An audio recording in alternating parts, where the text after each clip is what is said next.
Welcome back once again, all of my low carb friends, and for those of you who are here for the first time, welcome. Today I have another pumpkin recipe for you, which will be the last one of the season. Today I'm going to show you how to make very quick, very easy keto pumpkin butterscotch muffins. Now Lily's has just come out with a butterscotch flavored baking chip, which we are going to use in this recipe. They are so good and so yummy. If you like butterscotch like I do, they're wonderful.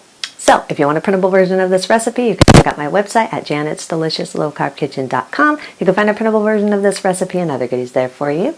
And if you're new to the channel and you want to see lots of easy, delicious, low-carb keto recipes, make sure you click that subscribe button and click the notification bell right next to the subscribe button. That way you can be notified every time I put out videos every Wednesday and Saturday. And if you'd like to help support the channel, make sure you scroll down in the description of the video. You'll see some affiliate links. Anytime you purchase anything using those affiliate links, a small portion of your purchase will go to me and help support the channel. So, while you do all that, let's get cooking.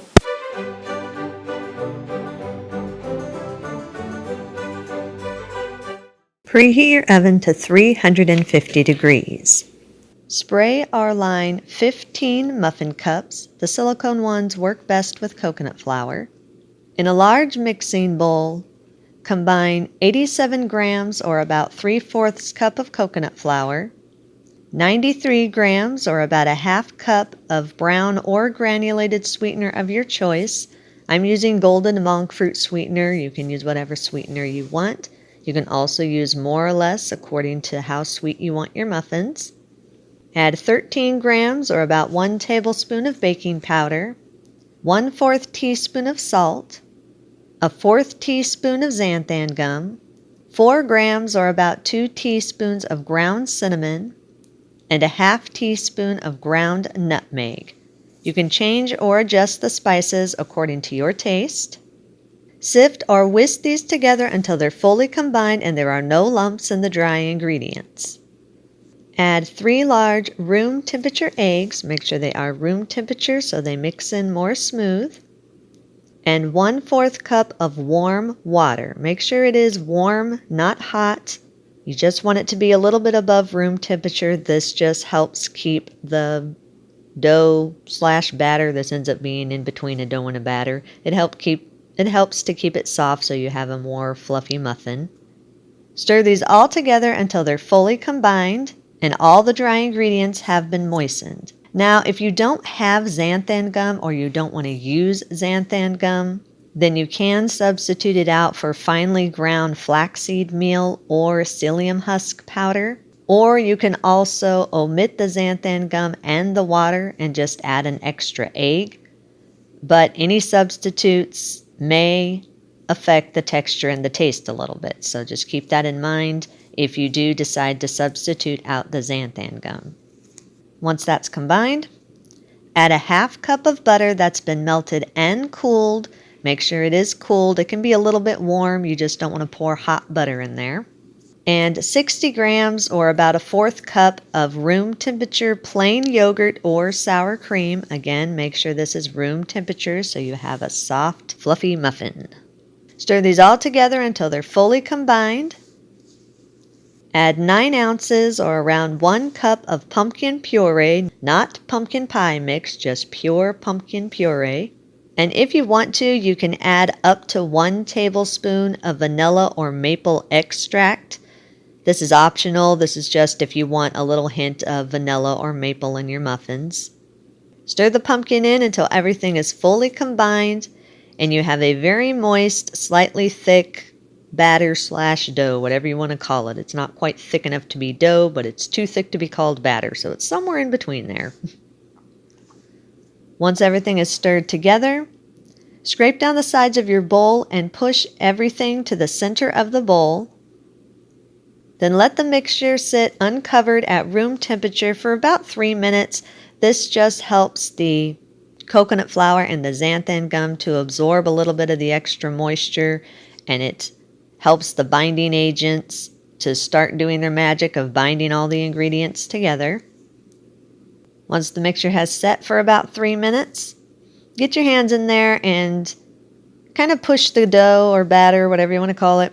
Once the dough is set for 3 minutes, Then get your hands in there and kind of push the dough together a little bit and push it around the bowl a little bit. This is just to make sure of the texture of the dough. It's going to be very, very moist, but it should not be really sticky. If it is super sticky, then you'll just need to add just a tiny bit more coconut flour. Once you're sure of the texture of your dough, gradually fold in 7.5 ounces or around 1 1/4 cup of keto butterscotch chips. If you don't like butterscotch chips, you can always put in chocolate, or you can throw in some mixed nuts, whatever you want for add-ins of your muffins. This is where you would put it in. You can also use more or less according to your taste. Stir the chips in gradually until they are evenly distributed throughout the dough. Divide the dough evenly between the prepared 15 muffin cups. It's roughly around 3.5 tablespoons of dough in each cup. Then use your fingers or a knife and spread the dough evenly throughout the muffin cups. Make sure you keep the top smooth and even so you don't have a lopsided muffin. You want your muffins to get a nice even cook, so you want to keep the dough as even as possible in the muffin cups. Once the dough is evenly divided and shaped, place it in your preheated oven and bake 20 to 25 minutes or until the muffins are golden and a tester comes out clean. Mine took about 23 minutes. As I always say, everyone's oven is different, so you're looking for the muffins to be a little bit golden on top and a tester to come out clean. Once the muffins are done baking, remove them from the oven. They will be soft, but they will firm up as they cool.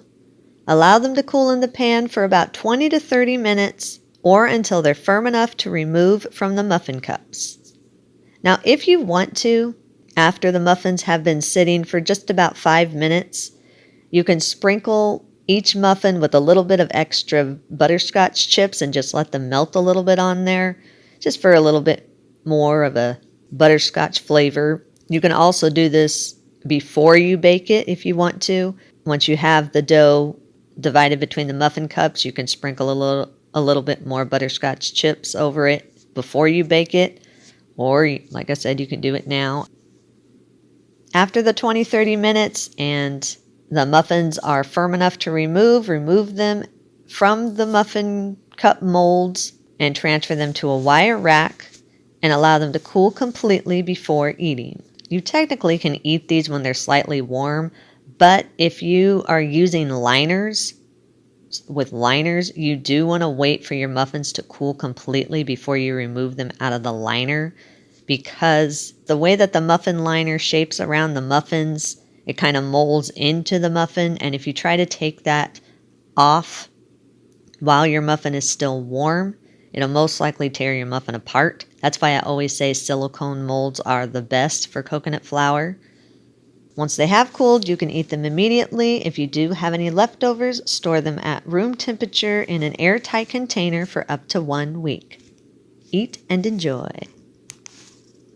And that's our recipe of the day. I hope you enjoyed it. If you did and you want to see more videos like this, make sure you click that thumbs up like button, click that subscribe button, leave me a comment if you want to. Let me know if there's any recipes that you'd like to learn how to make, and I'll do what I can to get those out there for you. And as always, keep cooking.